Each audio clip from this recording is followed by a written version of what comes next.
Le contexte d'usage des mots, c'est celui du lieu et du temps de leurs usagers. Voilà une formule qu'il faut bien méditer. Les usagers d'un mot, ce sont ceux qui les prononcent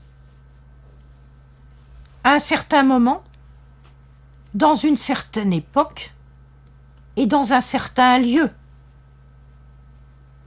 N'avez-vous déjà pas compris que selon le lieu, le moment où on se trouve, notre propre usage des mots peut varier en fonction aussi de nos affects, de notre sensibilité du moment, de notre colère, de notre joie, de notre tristesse. Alors, que dire de l'usage des mots quand on change d'époque, quand on remonte loin dans le passé?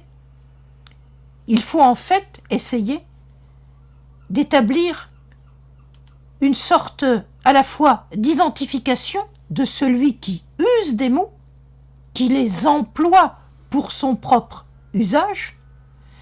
Il faut essayer de comprendre dans quel milieu il a vécu, dans quelles circonstances il a utilisé ces mots, ce qui conduit à comprendre la manière dont il les a construits.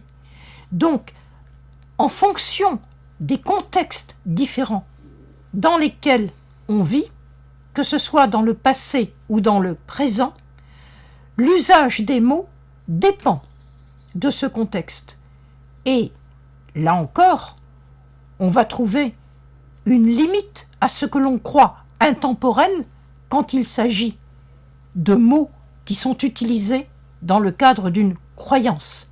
Il faut se rendre compte que nos usages sont variables, sont évolutifs.